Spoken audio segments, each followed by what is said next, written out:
नमस्कार। प्रभा साक्षी news network और आप सभी का स्वागत है।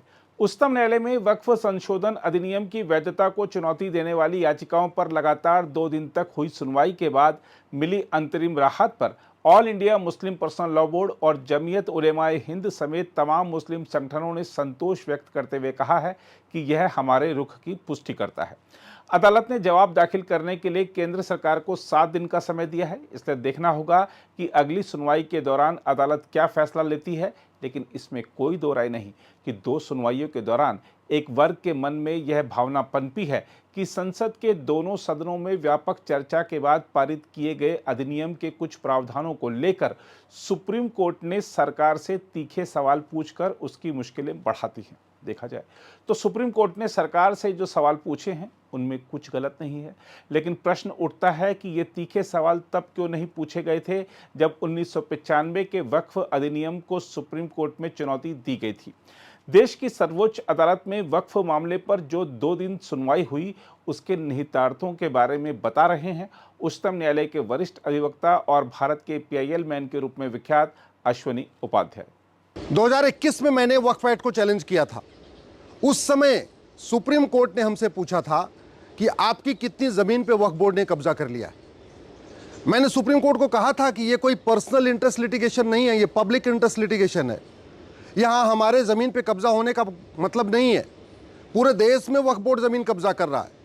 और मैं उस समय मुझे जो जानकारी थी कि भारत में 10 लाख एकड़ जमीन पे वक्फ बोर्ड ने कब्जा किया हुआ है। हालांकि बाद में अभी पार्लियामेंट में पता चला अब तो 40 लाख एकड़ जमीन पे वक्फ बोर्ड ने दावा ठोक रखा है। जब मैंने वो नोट्स पढ़ने की कोशिश की तो उस समय मुझे माननीय सुप्रीम कोर्ट ने अपना नोट्स पढ़ने से मना कर दिया था और ये कहा था कि जो कानून है वो केवल एकेडमिक तरीके से चैलेंज नहीं हो सकता है, आपको इस्टेब्लिश करना पड़ेगा कि वक्फ बोर्ड अपनी पावर का मिसयूज़ कर रहा है। जब हमने नोट्स दिखाना चाहा, हमने बताना चाहा कि हाँ मंदिरों पे कब्जा हो रहा है, गाँव पे कब्जा हो रहा है, सड़क के किनारे कब्जा हो रहा है, तो नोट्स भी नहीं पढ़ने दिया और मजबूरी में मुझे अपनी PIL वापस लेना पड़ा। मैं दिल्ली हाई कोर्ट गया। दिल्ली हाई कोर्ट ने 2022 में सरकार को नोटिस जारी किया। उसके बाद देश भर में 120 से ज़्यादा PIL फाइल हो गई पूरे देश में। अब जब नया वक्फ पे कानून आया और उस नए कानून के खिलाफ इमरान प्रतापगढ़ी, OIC जी, अमानुल्लाह खां जी, पर्सनल लॉ बोर्ड, मदनी जी, ये सब लोग जब सुप्रीम कोर्ट आए तब सुप्रीम कोर्ट ने उनसे किसी भी याचिकाकर्ता से यह नहीं पूछा कि आपके पूर्वजों ने कितनी ज़मीन वक्फ किया है और आपके पूर्वजों ने जो ज़मीन वक्फ किया है उसमें से कितनी ज़मीन सरकार ने इस कानून को उपयोग करके वापस ले लिया।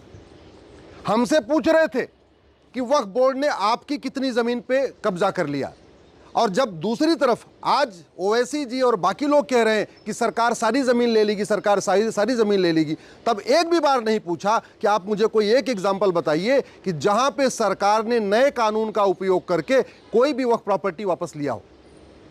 और धड़ाधड़ सुनवाई शुरू हो गई। एक भी याचिकाकर्ता से ये नहीं कहा कि आप हाई कोर्ट जाओ, क्योंकि 120 याचिकाएं पूरे देश में पेंडिंग पड़ी हुई हैं। इसलिए मुझे कई बार लगता है कि कहीं न कहीं हम लोगों के साथ सुप्रीम कोर्ट के अंदर सौतेला व्यवहार किया जाता है। और उसका सबसे बड़ा कारण यह है, जब मैंने national minority commission act challenge किया उस समय सुप्रीम कोर्ट ने कहा था हाई कोर्ट जाओ। हमने वक्फ एक्ट चैलेंज किया, उसके बाद कहा हाई कोर्ट जाओ। कई बार ये मेरे साथ हो चुका है। मैं यहाँ कानून चैलेंज करता हूँ, कहते हैं आप हाई कोर्ट चले जाओ, कानून तो हाई कोर्ट में भी चैलेंज कर सकते हैं। लेकिन वहीं दूसरी तरफ यहाँ पे 70 से ज़्यादा याचिकाएँ आ गई, उस पर सुनवाई भी हो गई, कानून को स्टे करने की मांग हुई, अब उस पर भी सुनवाई हो रही है, आगे भी सुनवाई होगी, सरकार से जवाब भी मांगा जा रहा है। और एक इसमें पूरे डिस्कशन में एक सबसे बड़ी दुर्भाग्यपूर्ण बात यह रही कि वक्फ बोर्ड को हिंदू बोर्ड के साथ तुलना की जा रही है, जबकि हिंदू बोर्ड के पास वो अधिकारी नहीं है जो वक्फ बोर्ड के पास है।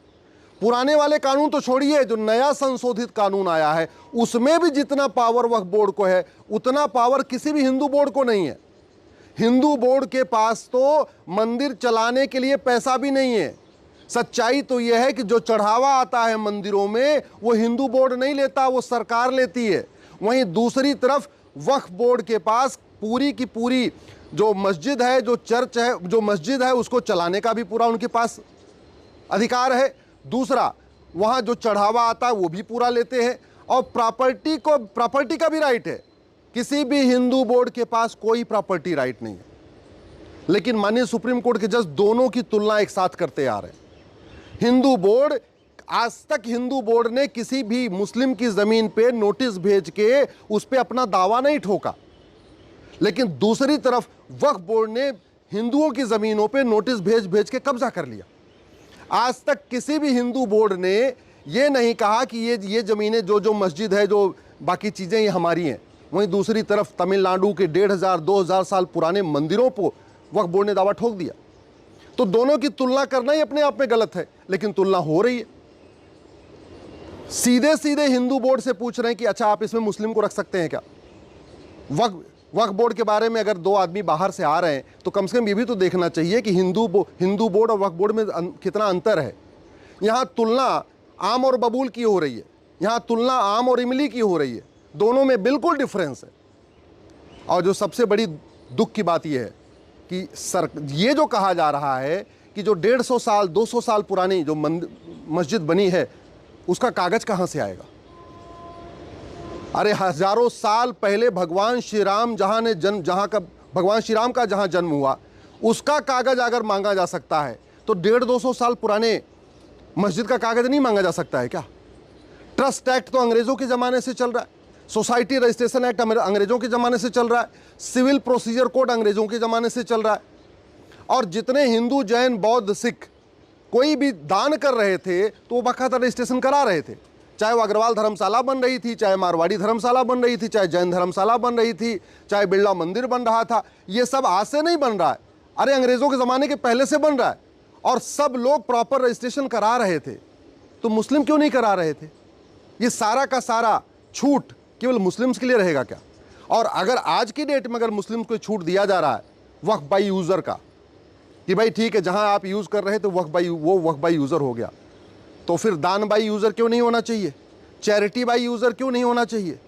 हिंदुओं के लिए मंदिर बाई यूज़र क्यों नहीं होना चाहिए? अगर हम कहीं पे भी 100 साल 50 साल से पूजा कर रहे हैं तो हमसे फिर कागज़ क्यों मांगा जाता है? क्या काशी का जो विवाद है वो बिना कागज़ के हल होगा क्या? मथुरा, भद्रकाली, भोजशाला, अटाला का विवाद केवल मंदिर बाई यूज़र के आधार पे होगा या कागज़ देख के होगा?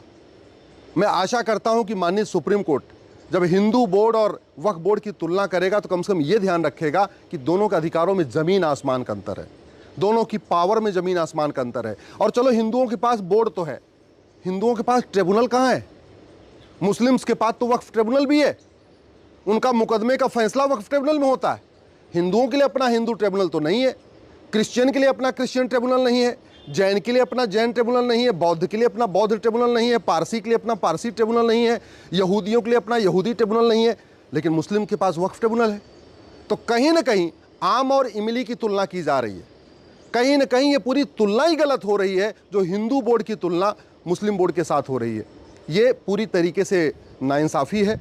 और हम लोगों की याचिका अगर देश भर के अलग अलग हाई कोर्ट में है तो माननीय सुप्रीम कोर्ट को यहाँ सुनने की बजाय यहाँ जो याचिका करता आए थे उनसे भी पूछना चाहिए था कि आपके पूर्वजों ने कितनी ज़मीन वक्फ किया, नया कानून बनने के बाद सरकार ने कितनी ज़मीन आपकी वापस ले लिया, और तीसरा, जब 120 याचिकाएं कोर्ट में पेंडिंग हैं अलग अलग हाई कोर्ट में, तो फिर आप सुप्रीम कोर्ट क्यों आए हैं? आप भी हाई कोर्ट जाइए।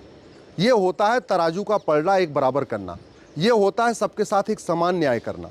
लेकिन कहीं ना कहीं वक्फ के मामले में माननीय सुप्रीम कोर्ट ने हम लोगों के साथ भेदभाव किया है।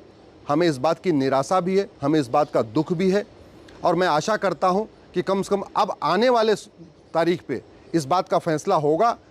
या तो हम लोगों की जो 120 याचिकाएं हैं वो भी सुप्रीम कोर्ट आए और पहले हम लोगों की सुनवाई हमें सुना जाए, क्योंकि हम 2021-22 से लड़ रहे हैं, या तो जो हमारी सुप्रीम कोर्ट में याचिका थी उसी को रिवाइव कर दिया जाए, पहले हम लोगों को सुन लिया जाए। हम पुराने कानून को ख़त्म करने की मांग कर रहे हैं तो पहले उस पर सुनवाई हो जाए, उसके बाद नए कानून पे सुनवाई हो, क्योंकि सीरियल में हम तो पहले से आए हुए हैं यहाँ पे।